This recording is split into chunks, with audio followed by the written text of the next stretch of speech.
네, 시작하겠습니다. 오늘은 암주기세포와 천연복합물. 그 밑에다가 제가 조그만 글씨로 모든 암 완치의 출발점 글 써놨습니다. 어마어마한 말이죠. 모든 암 환자에게 다 해당이 된다 이런 뜻입니다.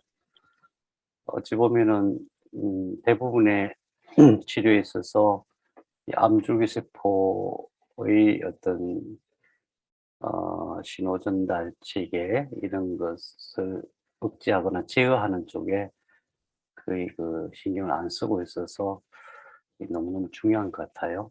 그래서 전혀 생소한 말들이 나오더라도 당황하지 마시고 꼭 외워야 될 것은 주홍색으로 이렇게 표시해 놨거든요. 그거는 꼭 외우셔야 됩니다. 앞으로 계속 나올 단어들이거든요. 음, 복습할게요. 우리 생명의 모든 출발점은 누구나 엄마의 난자세포, 아빠의 정자세포가 합쳐서 생긴 하나의 수정란입니다. 여기 보시면은 동그란 게 조그만 거 보이죠? 이게 핵입니다. 핵. 핵 두 개가 합쳐져서 내 생명이 시작되었습니다. 그럼 이제 난자와 정자는 무엇인가에 대한 생각도 많이 해봐야 되는데, 난자와 정자 형태는 우리 몸에 있는 게 아니고, 우리 몸에는 정원세포, 난원세포 형태로 반쪽이 아니라 온전한 한 세포 형태로 늘 존재해요. 그러니까 우리 몸에는 우리가 태어날 때부터 우리 몸이 시작될 때부터 엄마 아빠로부터 받은 완벽한 세포가 정소와 난소 속에 늘 존재하고 있습니다. 그것도 중요한 의미가 있죠. 이것은 이제 전능한 줄기세포라고 얘기하고, 이것은 암하고는 아무 상관이 없어요. 여기서 이제 한 단계 나간 상태가 암하고 연관이 있죠. 그래서 이 세포가 여러 개로 나눠진 다음에 이런 모양이 됩니다. 자궁에 착상할 때 한쪽으로 세포들이 다 모여 있는 상태. 이건 이제 인너셀 매스, 내 세포괴라고 번역이 되어 있어요. 이걸 감싸고 있는 세포층들이 있고, 영양막 세포, 트로포블레스트. 이때부터 이제 특별한 유전인자들을 만들어내기 시작합니다. 그래서 암은 이 상태, 이 상태의 세포로 역분화된 겁니다. 그렇게 해서 나중에 이것이 두층배합판이 되고, 이게 3배엽이 되고, 위에는 양막 공간, 아래는 난황 공간, 이런 형태를 갖고 이렇게 사람이 되어집니다. 이 자세한 부분은 다음에 한번 공부를 했으면 좋겠어요. 왜냐하면은 세포 하나가 어떻게 해서 이렇게 되는가, 이것이 어떻게 해서 이런 모습이 되는가, 여기서 어떻게 해서 이렇게 되는가, 그 전부 다 유전인자, 유전신호의 지시를 받아서 이루어지거든요. 그 유전신호를 누가 만드느냐? 세포가 만드는 겁니다. 세포가. 이 당시의 세포의 능력과 이제 완전한 몸이 된 이 상태의 세포의 능력이 많이 달라진 상태죠. 그래서 만능줄기세포, 그러니까 이 상태가 이제 만능줄기세포 상태죠. 만능줄기세포와 암세포가 성질이 동일한데 이런 특징이 있습니다. 첫째, 자가복제. 자가복제라는 말은 어떤 유전신 없어도 스스로 이렇게 복제를 해 나간다는 뜻이에요. 특히 암세포의 줄기세포는 어떤 유전신 없이 스스로 복제해 나가요. 그러니까 이게 다루기가 어려운 거죠. 그 다음에 메틸화가 굉장히 중요한 개념입니다. 처음에 전능한 줄기세포일 때는 메틸화, 다시 말하면 자물쇠가 다 풀려 있는 상태예요. 그 상태에서 변화될 때마다 자물쇠가 탁탁탁 잠겨가지고 필요 없는 것들은 발현이 안 되고 필요 있는 부분만 발현이 되고, 이게 계속 반복되어서 결국 그것이 간세포가 되고 심장세포가 되고 피부가 되고 뇌가 되고 하는 거거든요. 그래서 이 메틸화 또는 저메틸화, 이 상태가 암세포의 상태예요. 그러니까 자물쇠가 다 풀려 있는 상태예요. 그렇기 때문에 만능성을 유지한다. 그 상태에서 자물쇠가 어디에 붙느냐에 따라서 이것이 어떤 형태의 세포로 발현이 된다는 거죠. 그 메틸레이션, 디메틸레이션 이 개념이 굉장히 중요하죠. 그 다음에 이 상태는 지금 이 상태에서 혈관이 연결 안 돼 있어요. 신경도 연결 안 돼 있어요. 그리고 이 세포는 이질 세포예요. 그렇기 때문에 굉장히 공격을 많이 받고 영양도 부족하고 산소도 부족하고 그런 상태예요. 암세포가 그런 상태라는 거죠. 산소도 부족하고 영양도 부족하고 또 면역세포로부터 자궁 내막에 있는 면역세포로부터 공격을 받고 그 상태에서 살아남아야 되는 어떤 특징, 그러니까 어떤 전능성을 가지고 있는 거예요. 만능성을 가지고 있는 거거든요. 그래서 암세포가 그런 성질을 가지고 있다. 그리고 우리 성체, 그러니까 몸이 다 완성된 상태에서 몸이 이 세포가 늘어나는 속도에 비하면 엄청나게 빠른 속도로 늘어나요. 이 상태에서 60조개, 그러니까 이제 태어날 때는 22조개 정도 돼요. 22조개 정도의 세포 수를 가져야 되니까 엄청나게 빠른 속도로 늘어난다. 암세포도 마찬가지로 엄청나게 빠른 속도로 늘어난다. 이 문제를 해결해야만 암을 근본적으로 고칠 수가 있습니다. 그래서 이제 어떻게 고칠 것인가?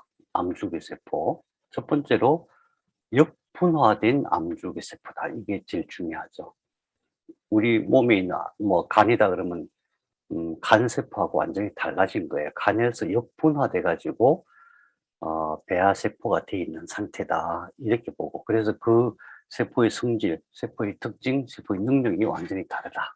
두 번째, 자가복제하는 능력이 있다. 그러니까 종양이니까 엄청 커져 있다 하더라도 다 떼낸다 하더라도 거기에 만약 줄기세포가 하나라도 있으면 그게 싹이 돼 가지고 다시 그렇게 커질 수 있거든요. 줄기세포가 하나라도 남아 있으면 그것은 스스로 자가복제를 하니까 이 문제를 해결해야 돼요. 어떻게 하면 이 문제를 해결할 수 있을까? 그다음에 메틸화의 문제. 어떻게 하면 메틸화를 조절할 수 있을까?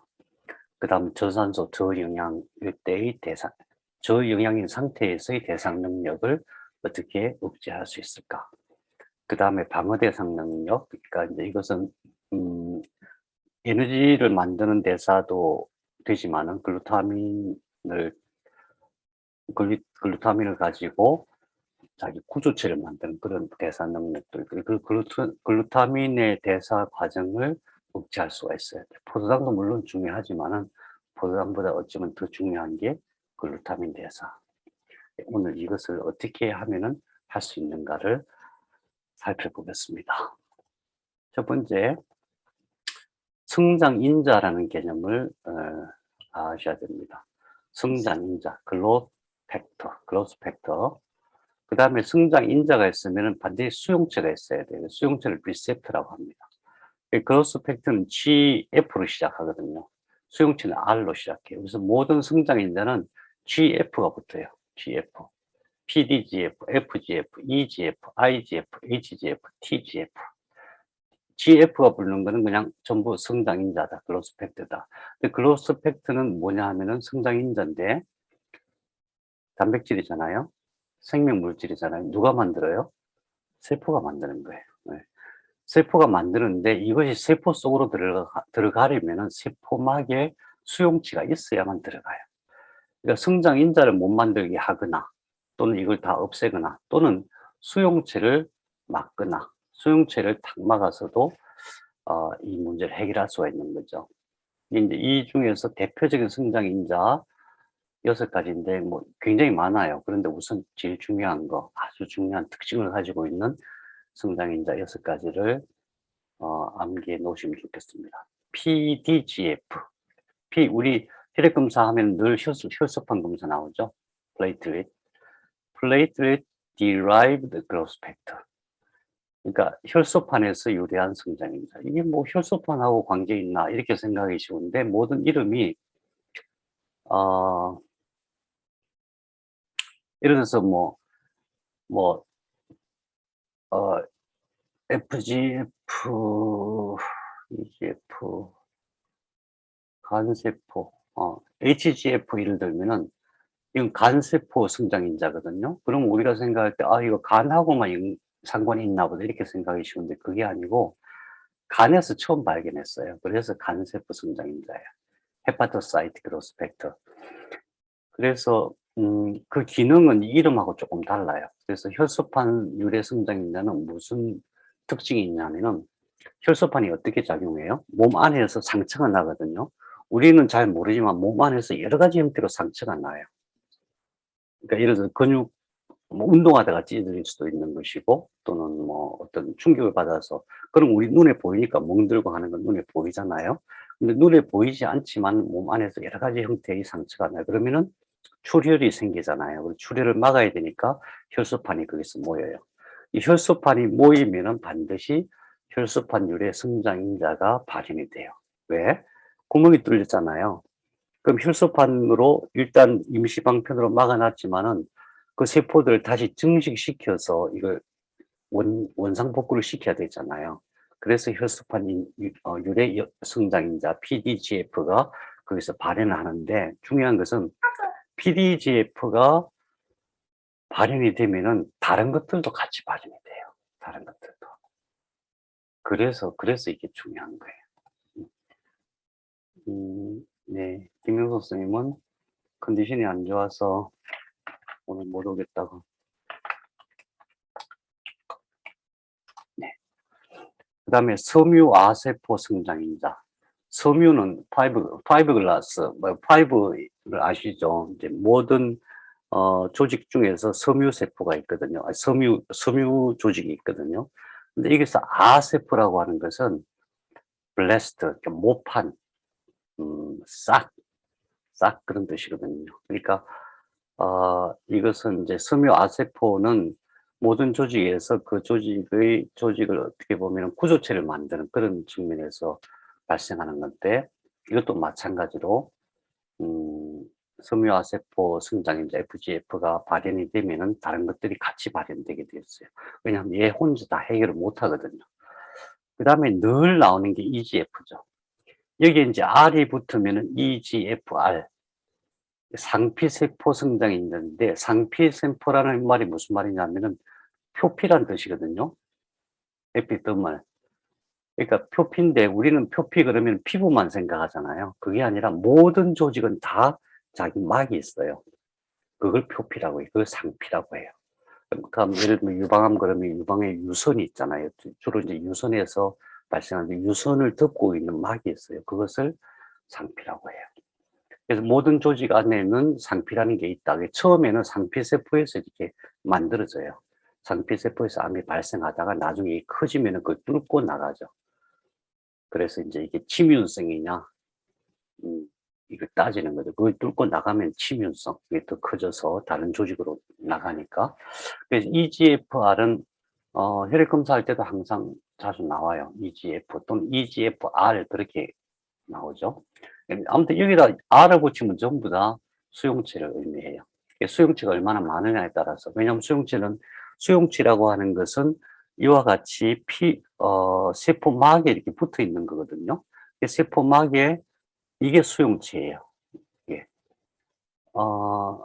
그래서 수용체가 있어야만 EGF, 상피세포 성장인자가 이 속에 들어가야만 이 상피세포가 커지는데, 증식이 되는데, 수용체를 통해서만 들어갈 수가 있는 거죠.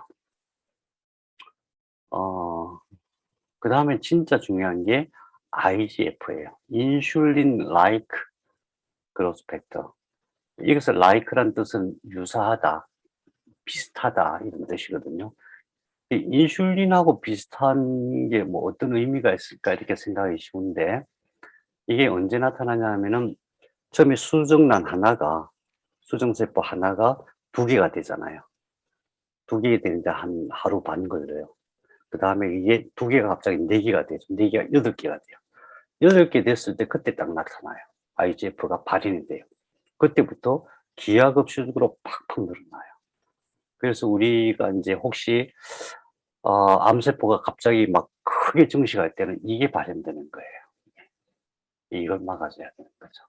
그 다음에 헤파토사이트 그로스 팩터, 이거는 이제 간세포 성장인자라고 얘기는 하지만은 이것도 마찬가지로 여러 가지 그 저산소 형태, 저영양 형태에서 나타나는데 이게 왜 그러냐면은 우리 몸 중에서 장기 중에서는 그러니까 소화관이나 뭐 위점막이나 이런 거 빼고 그런 거 빼고 장기 중에서는 제일 빨리 성장하는 게 간이에요.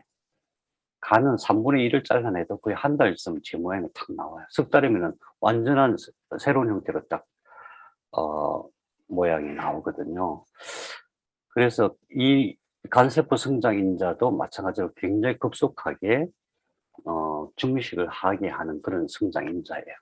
어디가 망가졌다 그러면 이게 탁 가가지고 급속하게 막 성장하게 만들죠. 정상적인 세포에서는 막 커지다가 옆에 다른 세포들, 다른 장기가 있다 그러면 거기서 딱 멈춰요. 멈추게 하는 신호가 와요.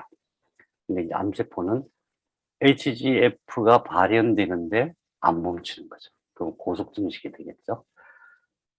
그 다음에 TGF 베타. 이것도 굉장히 중요해요. 왜냐하면은 T라고 하는 건 트랜스포밍, 그러니까 전환된다는 거죠. 이게 가야만 그 세포 형질이 바뀌는 거예요.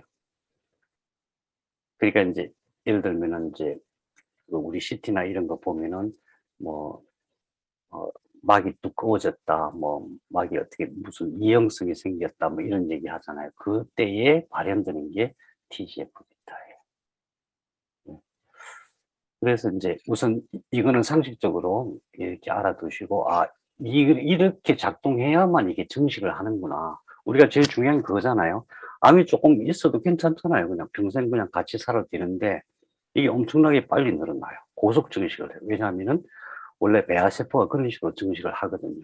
고속 증식할 때 이런 것들이 만들어지는데 누가 만드느냐? 처음에는 암줄기세포가 만들겠죠. 조금 있다가 암세포들이 이걸 막 만들어요. 암세포들이 만들어갖고 고속 증식을 막 시키는 거예요. 그때 반드시 리셉터가 있어야 돼요. 예를 들어서 허투 같은 경우도, 허투도 휴먼 에피더멀 또는 에피더멀 그로스 팩터잖아요. HER이. 거기에 리셉터가 붙은 거죠. 그것도 마찬가지로, 여기에 이렇게 리셉터가 있어야만, HER이라고 하는 리셉터가 있어야만 그 성장인자가 들어가서 이걸 증식을 시키는 거죠. 그러니까 그러니까 성장 인자 자체를 안 만들어지게 하거나 아니면 리셉터를 작동을 못하게 하거나, 이게 이제 암 치료에 있어서 가장 기본이다 이렇게 보시면 되고요. 선생님, 이 성장 인자를 발현이 지금 엄청 되고 있다. 이걸 어떻게 알 수 있어요? 보통 검사를 하면, 혈액 검사하면 되게 나오죠. 왜냐하면 이게 여기만 딱 붙어 있는 게 아니라 붙어 있다 떨어져 갖고 혈액 속에 막 돌아다녀요. 제 혈액 검사에는 이런 게 안 보이는 것 같아서. 검사해 달라 그러면 검사하는데, 왜 음. 검사를 안 하냐 하면은 이거 검사해서 나오면 어떡할 건데 방법이 없어요. 음. 그래서 이제 우리가 항암제를 공부하면 공부할수록 왜 이렇게 비싼 항암제가 이거밖에 안 되나 그런 생각하는데, 왜 그러냐면은 이제 다양한 증식인자들이 같이 발현을 하거든요. 다양한 것들이. 그런데 항암제는 딱 하나 막는 거예요, 하나. 이거 하나 막는 거. 허셉틴 있죠, 허셉틴. 허셉틴이 이거 하나 막는 거예요. 그러니까 음. 이거 하나만 막고 되냐고. 그게 안 되는 거거든. 안 되는 게 아니라 잠시 되죠, 잠시. 선생님, 죄송한데요. 예? 오늘은 제가 못 들을 것 같아요. 예, 너무 예, 정신이. 제가 알겠습니다. 유튜브에 이렇게 올려놓을게요. 내일 유튜브로 들을게요. 예, 그러시죠. 네, 예, 죄송합니다. 예, 들어가세요. 예. 음. 예. 자, 그래서, 우선 이제 이거를, 염두에 두시고, 첫 번째, 암줄기세포를 치료하려면 어떻게 해야 되나. 첫 번째, 음. 중첩된, 그러니까, 아, 유전자가 변이가 된 덱이 중첩돼야 되거든요. 어느 정도 중첩이 되느냐. 10년 정도는 중첩이 돼요. 왜 그러냐 하면은, 한 번 중첩이 되면은 복구해요. 복구하는 마이크로 RNA가 있어요. 그런데 복구를 하고 또 복구를 하고 해도 안 돼. 그게 쌓이고 쌓여야 돼요. 설사 복구가 안 돼갖고 변이된 유전자가 있다고 하더라도 그것이 바로 암으로 되는 건 아니에요. 거기서 그걸로 인해서 단백질이 만들어져야 돼요. 단백질이, 생명물질이. 그러니까 DNA는 그냥 고정되어 있는 거고 RNA가 들어가서 그걸 전사해가지고 나와서 아미노산을 결합해서 약이 만들어지는 거잖아요. 생명물질이. 그게 만들어져야만 그때부터 이제 세포가 변형이 되기 시작하죠. 암세포로. 역분화가 되는 거죠. 지난번에 역분화, 역분화, 그러니까 정상세포, 성체세포를 네 가지, 그로스 팩터만 딱 넣으니까 이제 배아세포로 역분화되는 게 있었잖아요. 속스2, 옥토포, 그 다음에 C-믹, 그 다음 클펠포, 이렇게 네 가지 있어요. 그 중에서도, 속스2, 옥스포 이 두 가지만 해도 사실은 역분화가 가능하거든요. 이게 그걸 누가 만드느냐? 세포가 만드는 거예요. 세포가 만드는데 어떻게 만드느냐?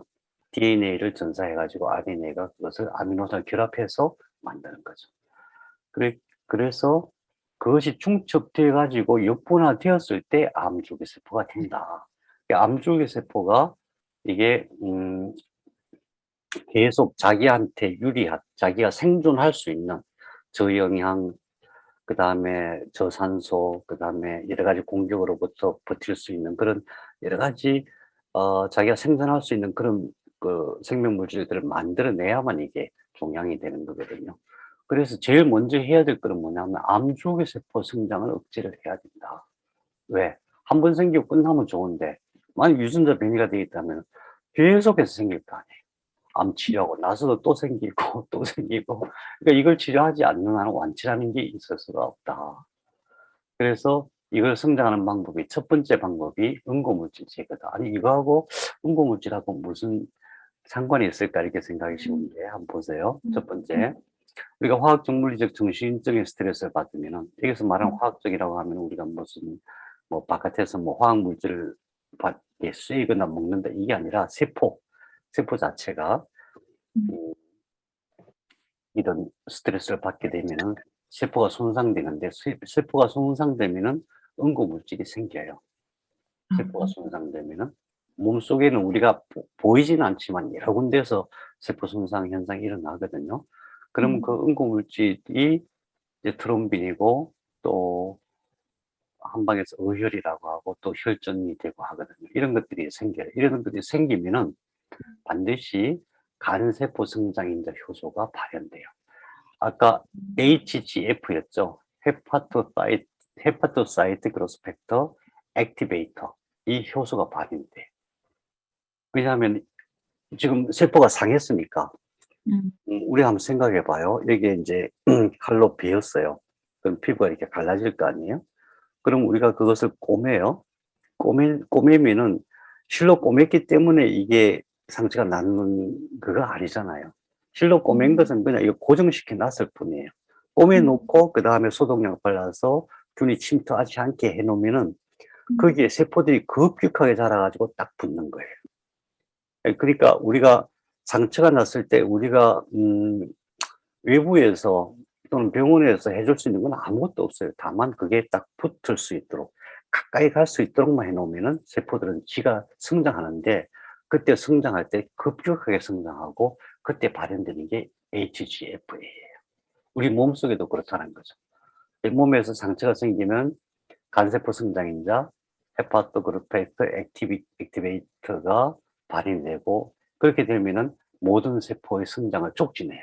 이게 이제 지속이 되면 어떤 문제가 생기냐면은, 우선 첫 번째 세포 손상할 때 그렇고, 두 번째로 저산소 구역에서도 HGFA가 발현이 돼요. 산소가 부족하니까, 산소가 부족한 상태에서 누군가가 계속 이렇게 증식할 수 있도록 도와줘야만 증식이 되거든요. 안 그러면 소멸될 거 아니에요.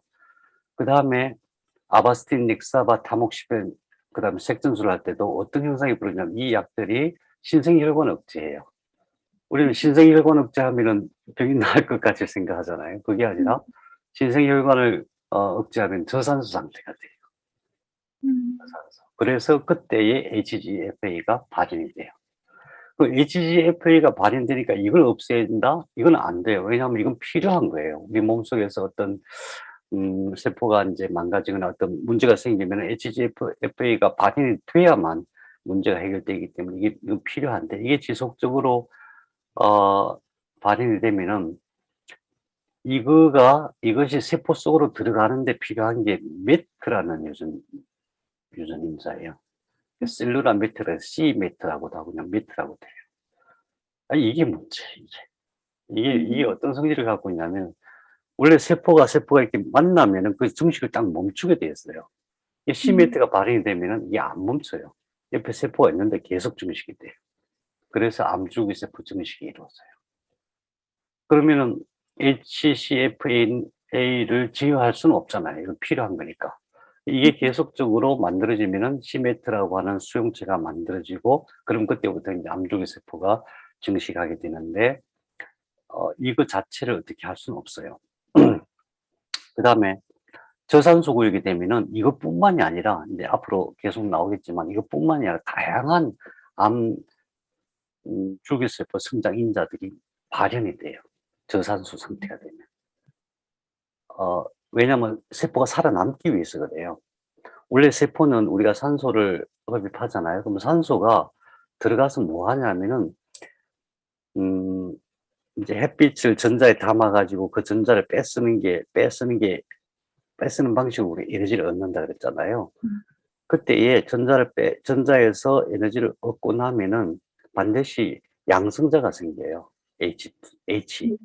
그 양성자가 생겼을 때에 양성자가 많이 생기면은 그때 이제 세포가 자멸을 해요. 그래서 양성자가 많이 생기면은 그게 이제 산소 창고가 따로 있어요. 산소는 아주 독한 놈이기 때문에 따로 저장해 놨다가 산소가 탁 나가서 H 2개, 양성자 2개, 산소 하나가 딱 붙어 갖고 그 주변에 있는 전자까지 붙여서 물이 되는 거예요.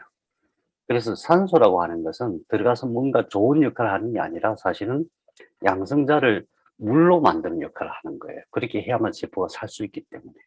근데 산소가 부족해. 산소가 부족하면은 이 세포가 죽을 수가 있거든요.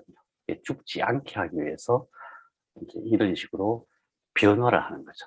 그래서 HGFA나 C메트를 해결할 수 있는 방법은 없고, 그래서는 안 되고, 이게 결국 이 원인이 첫 번째가 응고물질 때문이다. 그래서 몸속에 응고물질이 안 생기도록 하거나, 또 항암을 하면 응고물질이 안 생길 수가 없어요. 항암을 하면은 세포가 많이 상해요.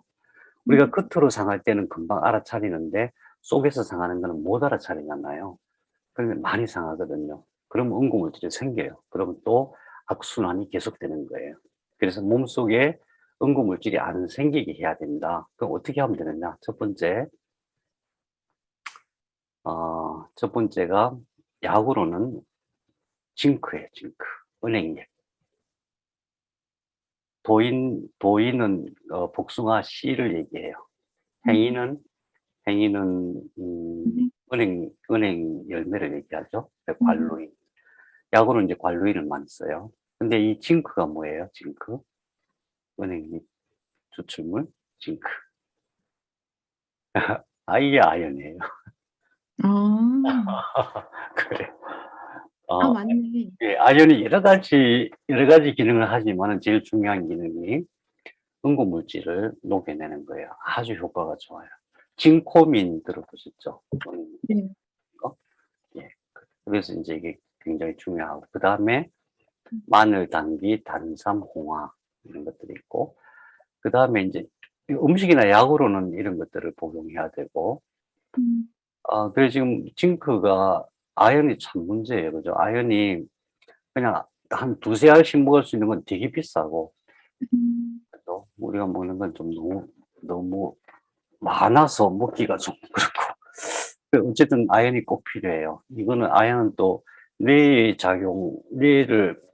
상하지 않게 하는 데 굉장히 중요하죠. 마늘, 당귀, 단삼. 그 다음에 진공사회를 가끔 해주는 게 좋아요.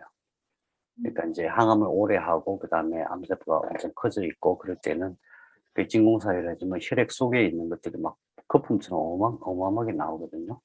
그 다음에 혈액순환을 좋게 해주는데, 여러 가지 방법이 있지만 냉온욕, 냉온족욕 또는 뭐 몸을 아무튼 따뜻하게 하거나 그런 것들.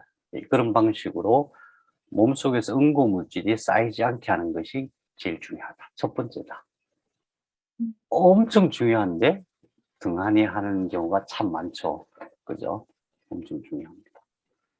그래서 선생님, 네. 그 몸에 이렇게 다치고 해서 막 이렇게 그럴 경우에 그러니까 뭐 칼에 베었다든가 이랬을 때는 그러면 이게 엄청 많이 발현이 되겠네요. 그거는 예, 그건 근데 그거는 별거 아니에요. 그 눈에 보이는 거는 별거 아니에요. 금방 음. 금방 해결이 돼요. 예를 들면은 멍이 들잖아요. 신기하죠. 멍이 들고 나서 한 2-3일 있으면 없어지죠. 그게 어디로 없어지겠어요? 혈관 속으로 다 흡수해 갖고 녹여 다 흡수해 갖고 다 해결해 버려요. 그 정도는 괜찮아요. 그런데 항암을 하거나 방사선을 하거나 그럴 때에는 몸속에 엄청 많이 생겨요. 그런데 이게 한 번 생기고 마는 게 아니잖아요. 멍드는 건 한 번 생기고 마는 건데 매일매일 생겨요. 매일매일. 그래서 이게 필수적이에요.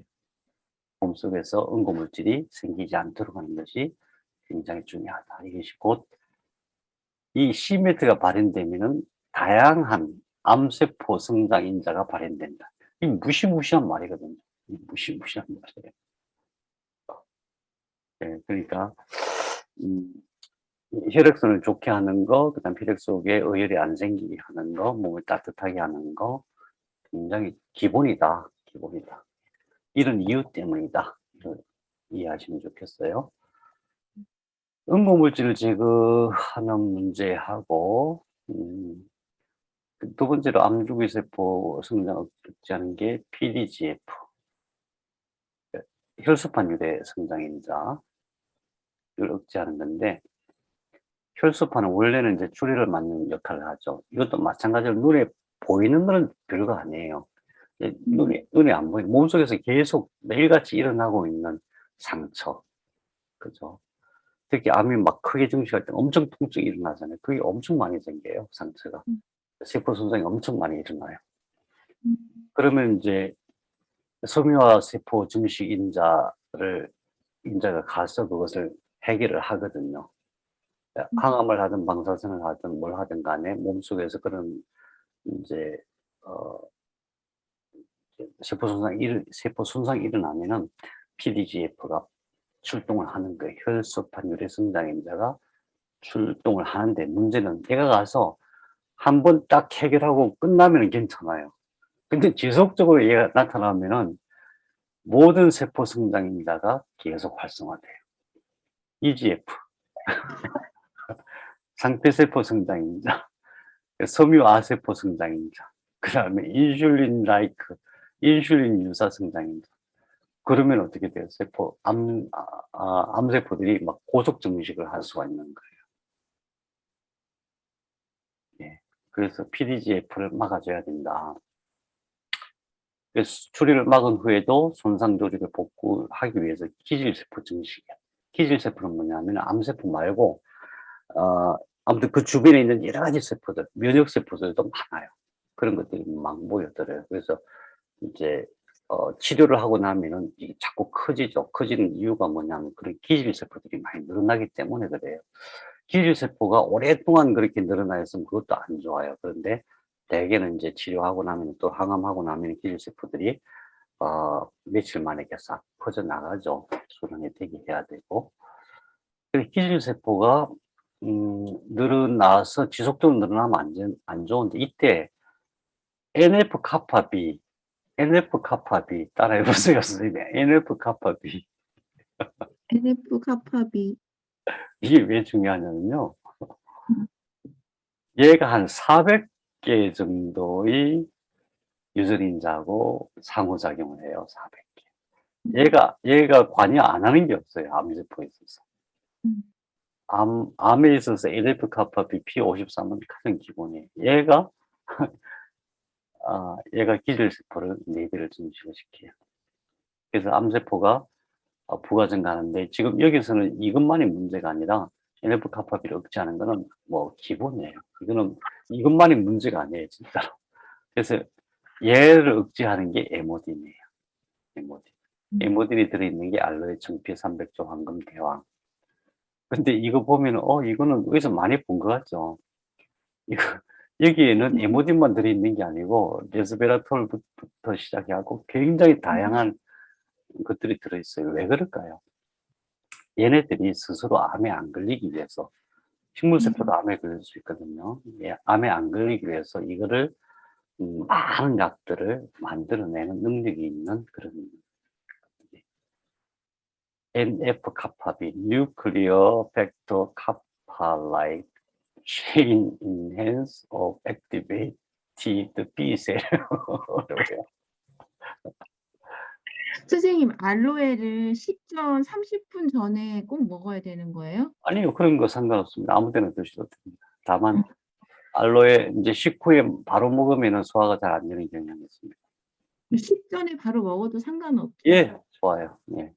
음. 알로에는 기본적으로 세포 손상을 바로 치료해줘요. 우리 해본 말에 화상 입었을 때나 상처 났을 때 알로에 바르면은 굉장히 빨리 아물죠. 그 얘기는 뭐냐면 알로에 안에 세포를 치유하는, 세포 손상을 치유하는 성분들이 많이 있기 때문에 그런데 그것이 주된 역할이 아니고 사실은 물론 이제 그것도 굉장히 중요하죠. 항암하면은 점막세포들이 많이 상하니까 알로에 가서 그걸 치료해 주니까 굉장히 그것도 중요하지만 그것보다 더 중요한 게 레스베라톨, 에모딘 이런 성분들이 어, 암을 억제해주고 또는 암 치료를 도와주고 하는 역할이 굉장히 중요해요. 이 부가 증가를 걱정할 필요는 없어요. 기질세포가 늘어나는 것을 부가 증가라고 하거든요. 그러니까 암세포의 숫자가 늘어나는 거, 암세포 증가라면 그게 이제 제일 위험한 거지만은 암세포 체적이 늘어나는 체적 증가도 있고, 그 다음에 부가 증가도 있는데, 부가 증가는 뭐 다양하게 항상 일어나요. 그래서 꼭 이렇게 내가 감각적으로 크기를 잴 건 아니고, 치료하고 나거나, 주로 이제 항암 치료하거나 방사하고 나면은 그 커지는 느낌이 있는데, 그때에 섬유화세포라든가 림프, 그러니까 전부 다 그 치료하기 위한 행위 때문에 일어나는 현상들이에요.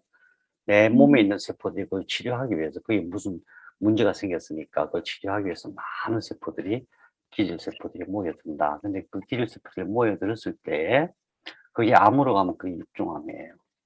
육중암 지금 약이 없잖아요. 삼중암성 유방암도 육중암의 일종으로 봐도 되거든요.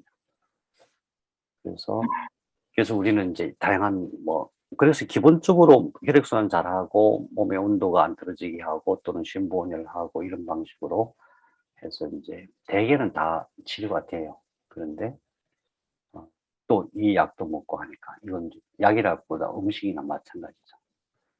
예, 그래서 암주기 세포를 암주기 세포의 성장을 억제하는데 기본적으로 이게 굉장히 평범한 방법인 것 같지만 너무나 중요하다. 첫 번째가 응고물질, 어혈, 혈전 그런 것을 제거하는 것.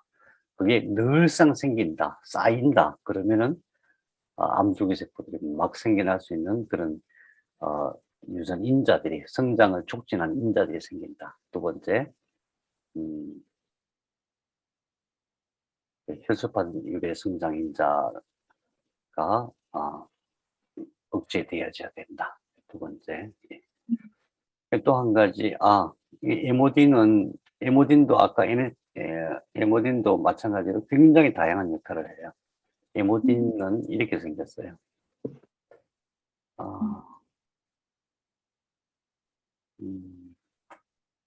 에모딘도 아무튼 이제 계속 앞으로 나올 거예요. 그 다음에, 자가복제가 참 문제라 그랬잖아요. 일반 세포들은 세포 정식 인자가 들어가야만 정식을 하는데 얘는 그런 거 없이 지 혼자 막 커져 나가는 거예요. 세포는. 자가 복제를 억제해야 되는데 자가 복제를 억제하는 방식이 ODC라는 물질을 억제를 하면 돼요. ODC도 물론 세포가 만드는 거죠. ODC, 오르니틴 디카복실라이제이션, 오르니틴 디카복실라제. 근데 ODC라는 이름은 꼭 기억해야 돼요. ODC. 그래서 이것이 스스로 유전자를 복제하고 증식시키는 역할을 하고, 그 다음에 이것은 또 IGF, 인슐린 라이크 그로스 팩터, 에피더멀 그로스 팩터, 이게 증식을 또 촉진해요. 그러면 이제 폴리아민, 그러니까 아미노산 여러 개가 뭉친 게 폴리아민이라고 생각하면 돼요. 린28이 탁 생성이 되면 그때부터는 주기세포가 막 복제해 나가는 거예요. 린28. 그래서 ODC하고 린28 앞으로 계속 나오거든요. 이 두 개를, 예, 린28, 렛7 항상 같이 나와요. NF 카파비. 전부 이상 이름을 왜 그렇게 지었는지 몰라. 한글 좋은 한글 놔두고 왜 그 사람들이 하긴 한글을 모르니까. 어이가 없군요. 예. 그러면은 ODC를 억제하는 항암제가 있느냐? 없어요. 없습니다. 음, 린28 억제하는 항암제가 있느냐? 없습니다. 근데 이상해요. 이거 억제하는 물질이 레스베라톨, 콜스틴, curcumin이라는 걸 다 알고 있어요. 근데 못해요. 아니, 못한 게 약을 만들긴 만들었어요. ODC 억제제가 있어요. ODC 분해제도 있고. 근데 못 써요. 못 써요. 왜요? 모든 인공적으로 만든 약은 조절을 못해요. 조절을. 첫 번째로는 들어가면 이게 강하게 나가야 될지 아니면 자기가 힘을 빼야 될지 음량의 조절을 항상 해야 이 약이 되거든요. 그냥 항진만 하면 전부 독이에요. 레스피라트롤 이것도 독이에요. 콜스틴도 그렇고 curcumin도 마찬가지고. 근데 식물이 만든 거는 그걸 스스로 조절을 해요. 인간이 만든 거는 음량을 조절 못 해요. 근데 식물이 만든 건 전부 조절. 그래서 항상 앞으로는 복합 천연물의 시대다. 그렇게 보는 거죠. 그래서 공부 잘 해 놓으시면은 정말 많은 도움을 사람들이 줄 수 있을 것 같아요. 그래서 ODC 억제하는 것은 레스베라트롤, 콜스틴, 커큐민인데 하고초, 저염, 버섯류, 특히 버섯은요. 그래서 모든 버섯에는 다 이런 게 있어요. ODC 억제 물질, 강황에도 있고. 그래서 강황이 어디가 안 좋고 그 상관없습니다. 강황은 거의 7, 80%가 그냥 배설이 돼요. 몸에 쌓이지 않는다고 봐야 되고. 그 다음에 ODC를 억제만 해갖고는 부족해요. 이거 완전히 분해해서 없애야 돼요. ODC. 그러니까 ODC가 없으면은 자가복제를 억제할 수가 있는 거예요. 암줄기세포가 자가복제하는 거 억제할 수 있는 거 얼마나 중요한 거죠. 그래서 ODC를 분해하는 게 항진균제예요. 항진균제. 우리 음식으로 마늘, 코코넛, 벌집, 목청, 오레가노, 오일, 유산균이 있는데 이걸 다 먹을 수는 없잖아요. 그래서 늘 먹는 거예요. 마늘 많이 넣어 먹자. 오일 쓸 때 코코넛 오일 쓰자. 벌집을 먹을 수는 없거든요. 목청 같은 거 있으면 귀한 거니까. 왜 그러냐 하면은 얘네들이 존재하기 위해서 항진균제를 얘네들이 스스로 만들어서 그게 배치를 해 놓은 거거든요. 그 다음에 이제 한방 약으로는 적은 백피, 고목, 청피. 이것도 마찬가지로 고목, 청피 이거는 항상 들어가요. 선생님, 저희 달인물에 이거 다 들어가 다 있어요? 들어갑니다. 예, 기본적으로 다 들어갑니다. 그리고 오레가노 오일 말고 그냥 오레가노 허브 티나 뭐 허브를 먹어도 상관없는 거예요? 아니면 예. 오일에 예, 오히려. 근데 선생님, 이 중에서 늘상 먹을 수 있는 걸 정하면 돼요. 왜냐면 앞으로 많아요. 이걸 다 챙겨 먹으려면 배 터져요. 그렇죠. 아니 근데 이제 그 허브를 제가 좋아해서 네네네. 뭐 이렇게 뭐 그런 예. 할 때 허브티 할 때 예. 티로 마셔도 오일이 충분히 들어갑니다. 음. 음. 그 어, 유산균은 선생님 그냥 이렇게 그 뭐라고 하지? 약 말고 음. 생각이 안 나네. 그 우유나 뭐 두유를 통한 그 있잖아요. 만들어서 먹는 거. 갑자기 뭐죠, 선생님 그거? 그 뭐라고 하죠?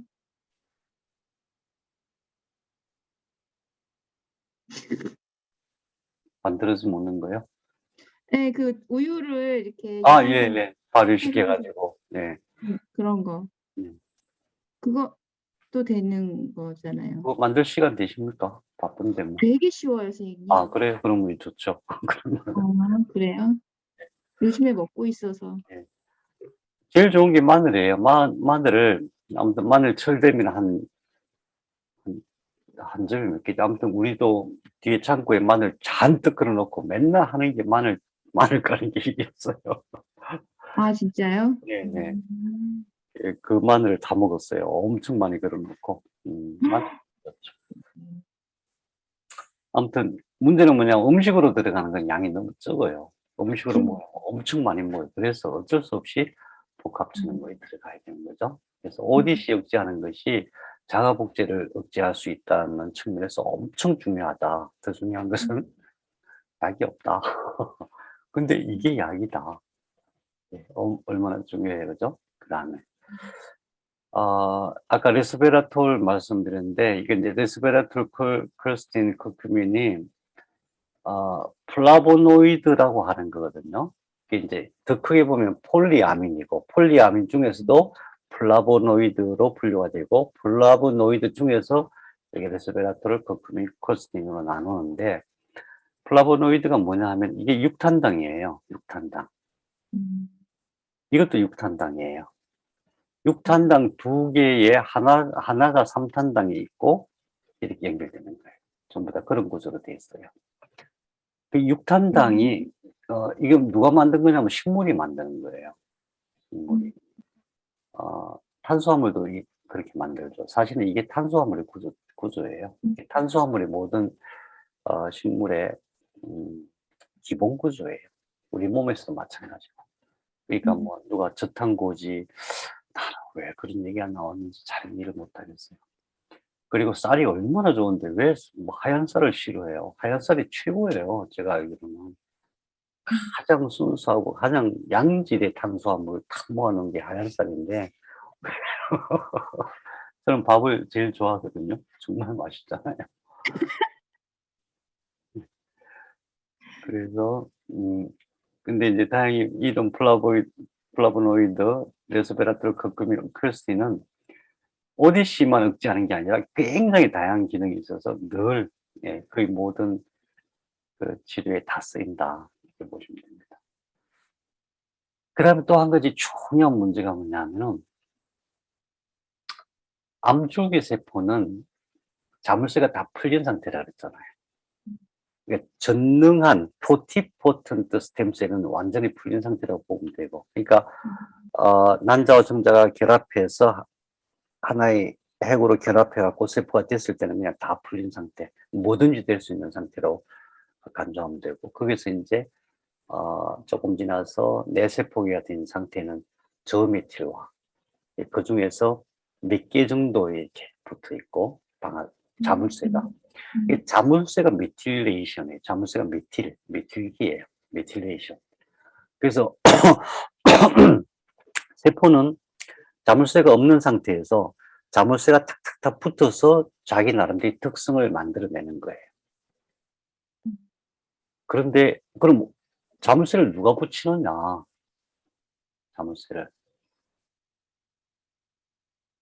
자물쇠를 누가 붙일까요? 이게 중요하잖아요. 메틸 트랜스퍼라즈라고 MT라고 해요. 메틸 트랜스퍼라즈. 메틸 트랜스퍼라즈. 근데 얘가 MT1이 있고 MT2가 있어요. 그럼 우리는 이제 뭐가 중요하냐면 두 가지인데, 크게 두 가지인데, 하나는 이게 암줄기 세포가 되면은 자물쇠가 다 풀렸잖아요. 다시 자물쇠를 막 채워줘야 되잖아요. 메틸기가 부족해. 그러면 채우고 싶어도 못 채우잖아요. 우선 메틸기가 부족하다는 게 문제예요. 이 암 환자들에게는 메틸기가 충분해야 된다. 메틸기가 충분해야 되니까 그 메틸기를 어떻게 채울 것인가 그거. 두 번째는 얘네들이 채울 때 어떻게 채워야 되냐면은 지난번에 온코진하고 스프레스가 있었잖아요. 바람 유전자가 있고 암 억제 유전자가 있잖아요. 그럼 바람 유전자는 자물쇠를 채워야 되고 암 억제 유전자는 자물쇠를 풀어야 되거든요. 예. 그래서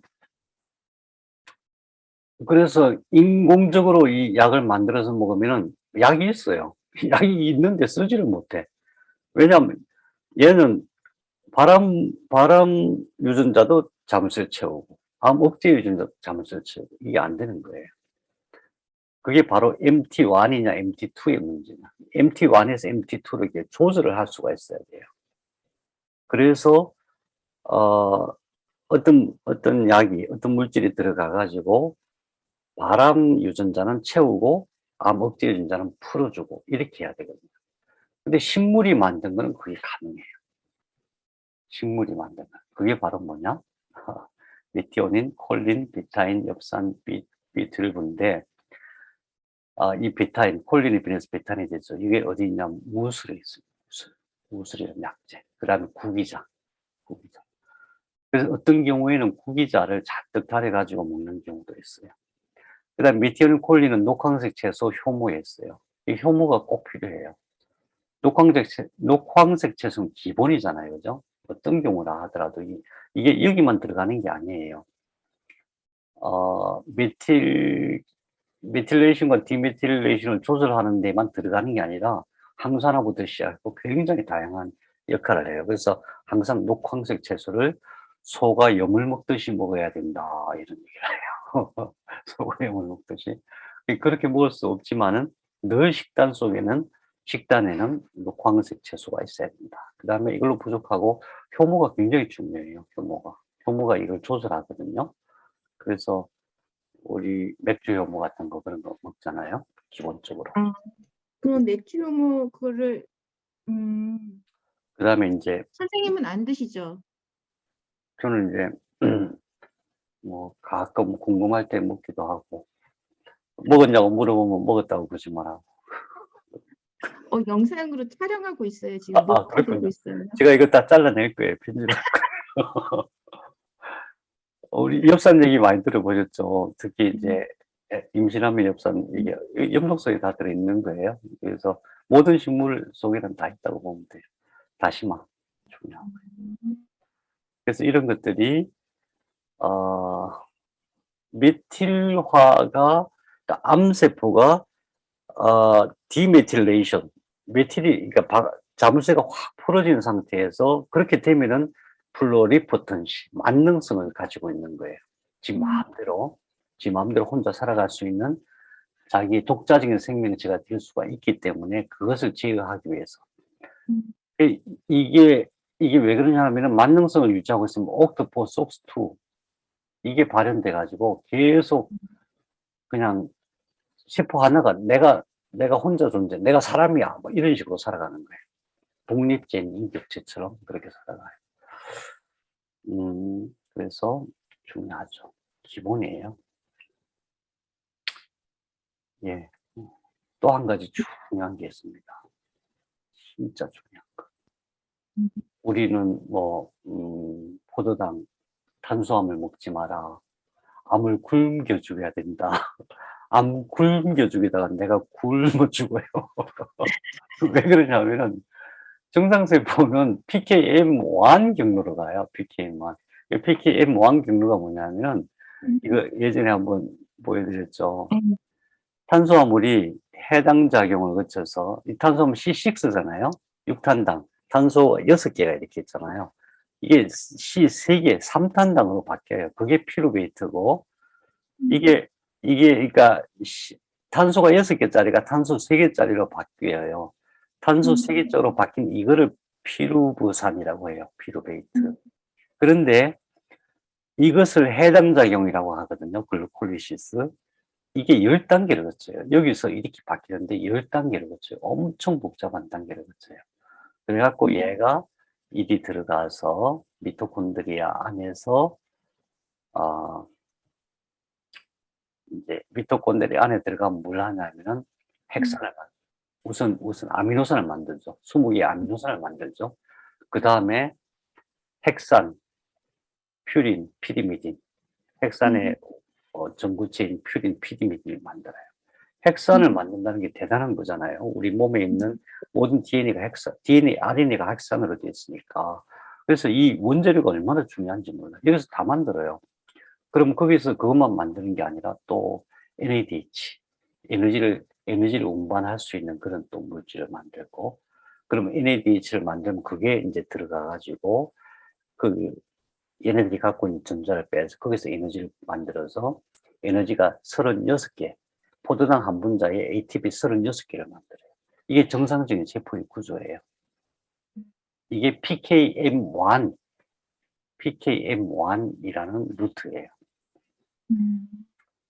그런데 배아줄기세포, 암세포, 근육세포는 PKM2 경로를 유지를 해요. 배아줄기세포, 이 특징이 뭐냐면 배아줄기세포 산소 영양이 부족해요. 지금 혈관도 연결 안 돼 있고 신경도 없고 누가 뭐 주는 것도 없어요. 그러니까 가서 막 뺏어 먹어야 돼. 부족해요. 없는 건 아니지만 부족해요. 암세포가 딱 그런 상태인 거예요. 근육세포도 그래요. 근육세포도 계속 쓰니까 일단 급하니까 어떻게 하냐면은 이런 과정을 거치지 않고 이런 과정을 거치면 특징이 뭐냐면은 ATP 에너지 36개를 만든다는 거예요. 포도당 한 개로 ATP 36분자를 만들어요. 근데 이러려면 시간이 많이 걸려요. 근데 얘네들은 시간이 급해. 배아세포도 그렇고 암세포도 그렇고 근육세포는 시간이 없어. 빨리 만들어야 돼. 이렇게 안 들려고 그냥 해당 작용으로 만들어요. 그러면 금방금방 만들어요. ATP를. 대신에 2개밖에 못 만들어. 포도당 하나로 2개밖에 못 만들어요. 대신에 금방금방 만들어요. 그렇기 때문에 첫 번째로는 여기서 근육세포가 이걸 써요. 그래서 운동을 해야 돼요. 운동. 그 다음에 PKM2 경로로 대사를 하면 에너지를 생산하면 옥토포가 발현돼요. 옥토포. 4가지, 야마나케 교수가 실험한 T세포에서 배아줄기세포, 유도 만능 줄기세포로 바뀌는 4가지 유전입니다. C, 옥토포, 속스2, 크루펠4. 그 중에서 진짜 중요한 게 옥토포거든요. 옥토포가 발현되면은 줄기세포가 형성이 되는 거예요. 그래서 이것을 PKM2 경로를 억제를 해주면은 암세포들이 에너지 고갈 상태가 되는 거예요. 암을 굶겨 죽이는 방법은 밥을 안 먹는 게 아니고 저탄고지가 아니고 PKM2 경로를 억제를 해줘야 돼요. 2가지 방법. 하나는 운동을 많이 한다. 근육을 많이 움직인다. 그래서 근육을 제가 해보니까 뭐 1시간 일하고는 택도 없어요. 엄청 많이 써야 돼요. 그래서 제일 좋은 게 저는 뭐 헬스장 가서 하는 거, 그거 해봐야 뭐 1~2시간이죠. 그죠? 그래서 농사를 짓거나 아니면 집을 한 채 지었어요. 아침 7시부터 오후 5시까지. 왜냐면 일꾼들하고 같이 보조를 맞춰야 되니까 하루 종일 헥헥거리면서 농사를 지어도 돼요. 계속 근육을 움직이면은 암세포를 굶겨 죽이는 데 일조를 해요. 그 다음에 PKM2 경로를 막아줘요. EGCG가 들어있는 게 녹차섬유효소납주, 오베자, 대화고자.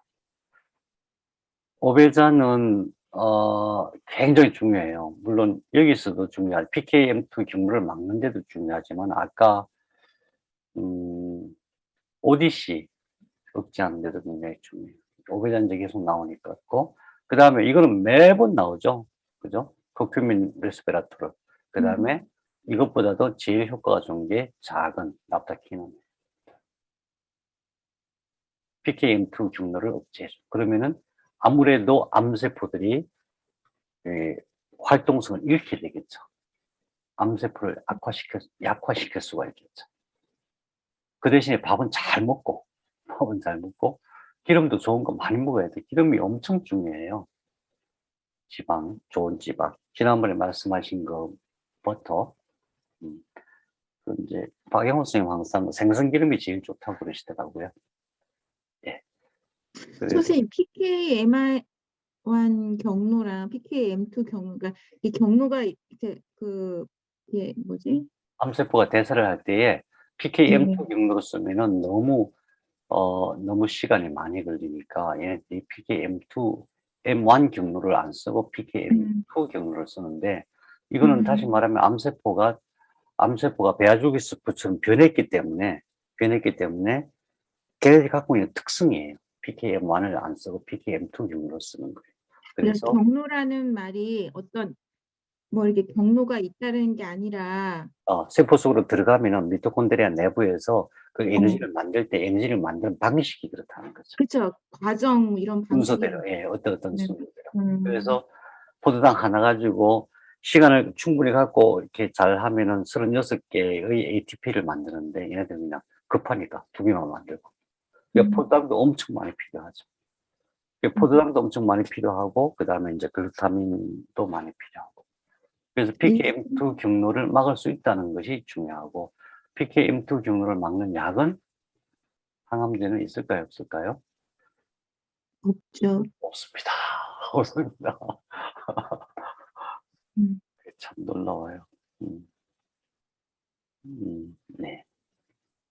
아까 구기자 말씀하셨잖아요, 선생님. 네네네.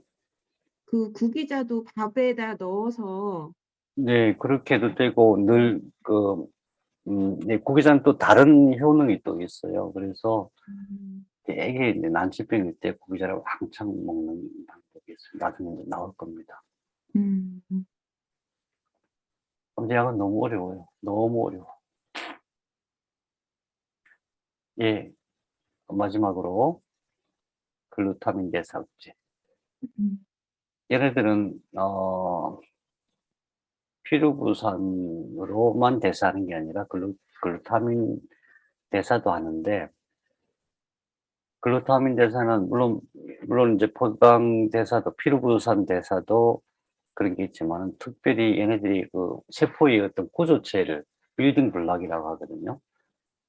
세포 구조체 그런 걸 만드는데 이게 굉장히 유용한 성분들이에요, 글루타민 대사가. 그래서 암세포의 30%는 글루타민 대사를 해요. 이 얘기는 뭐냐면은 페트 찍을 때 안 나와요. 음, 페트 찍을 때는 포도당. 예, 포도당하고 그게 이제 방사능 물질을 이렇게 섞어서 넣어가지고 그게 얼마나 어디에 많이 집중해서 흡수되는가 이걸 찍어내는 건데, 글루타민 대사하는 부분은 안 나오거든요. 음, 그래서 패턴은 또 보면 되게 흐릿하게 나오잖아요. 대략 이렇다 이런 거거든요. 근데 어쨌든 30%는 글루타민 대사를 하고 있어요. 그러니까 글루타민 대사도 어, 억제를 시켜줘야 되는데, 이걸 촉진시키는 게 NF-kappa B. 얘는 뭐 안 나오는 데가 없어요, NF-kappa B. 그래서 글루타민을 분해하는 건 EGCG도 안 나오는 게 없어. 맨날 나와. 맨날 나와. 그 EGCG 중에서도 녹차가 맨날 나오죠, 그죠? 그래서 녹차물로 밥을 해 먹는 것이 정말 좋다. 선악초, 오베자도 계속 기혈등, 여자는 석류. 예. 어쨌든 약이 있다. 그것도 천연물이 있다. 천연물은 제대로 일을 하는데, 천연물이 아닌 것들은 음량의 조화를 못 맞춰서 항진만 계속하거나 또는 억제만 계속하거나 이래가지고 약효가 떨어진다. 약효가 떨어지는 게 약효가 아주 없는 거죠. 네. 이해가 다 되셨죠?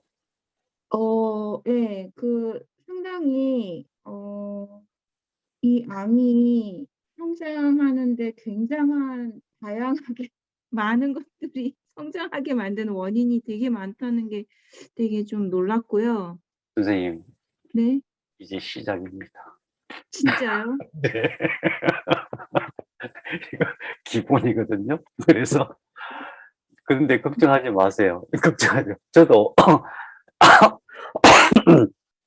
예전에 하다 지쳐갖고 이제 안 해. 나 이 공부 안 할래. 그랬었어요. 얼마나 복잡한지. 약은 진짜. 그래서 제가 한때, 안 되겠다. 한의대 가야 되겠다. 그랬는데, 이 나이에 무슨 공부를 하랴, 뭐 이러면서 포기를 했어요. 근데, 잘 정리가 돼 있어요. 가면 갈수록 더 정리가 잘 돼 있을 거고, 다만, 이게 약으로 나오기는 힘들어요. 예. 식물을, 복합천연물의 특성 그대로 해가지고 먹어야 되는데, 그럼 돈이 안 되잖아요. 자본주의 사회에서 이게 약으로 나오기 어려워요. 그래서 우리가 잘 공부해가지고, 암 치료하시는 분들이 이거 나중에 간단하게 정리해서 자기한테 딱 맞는 정확한 지식을 가지고 치료하면은, 항암 치료하면서 같이 해주면은, 항암제가 들어가서 제대로 역할을 못하게 돼 있어요. 왜냐하면 암세포가 자기를 방어하는 시스템이 워낙 견고하거든요. 워낙 영악해요. 왜? 자물쇠가 다 풀려 있는 상태예요. 그렇기 때문에 그 항암제가 제대로 역할을 할 수 있게도 해야 되고, 또 항암제로 인한 여러 가지 부작용도 막아줘야 되고, 더불어서 암세포가 항암으로 인해서 더 강해지는 것도 막아줘야 되고, 또 항암제가 하지 못하는 여러 가지 최소한 15개 정도의 유전인자들이 동시에 작동을 하거든요. 하나 맞고는 될 수가 없는 거예요. 그래서 어쨌든 우리는 솔루션이 있다. 이런 점에서 굉장히 감사한 일이죠. 오늘 선생님 1시간이 지났는데 시간이 어떠세요? 되게 짧게 느껴지나요? 그냥 딱 좋아요. 선생님, 그런데요. 네. 저희가 이거를 그러니까 이제 항암하면서 다리물을 먹잖아요. 그 외의 것들도 먹고. 근데 항암을 안 하고 이쪽 그 다리물과 이쪽 그 약을 조금 더 강화해서 좀 세게 해서 요 천연 복합물로 치료를 하면 더 좋겠다는 생각을 좀 하거든요. 네. 저는 이제 그게 가능하다고 생각을 하는데, 다만 크기가 밀리미터 단위로 줄어들었을 때, 제 생각은 그래요. 예, 곧 줄어들겠죠. 선생님, 제가 말씀드리고 싶은 것은 열심히 하시면은 다 될 수 있는 거예요, 이론적으로는. 그러니까 열심히 하셔가지고 줄어들게 하고, 그때 더 줄어들면은, 종양 크기가 더 줄어들면 또 여러 가지 다른 방법도 있잖아요. 네. 네. 수고하셨습니다, 선생님. 고생 네, 많으셨습니다. 감사합니다.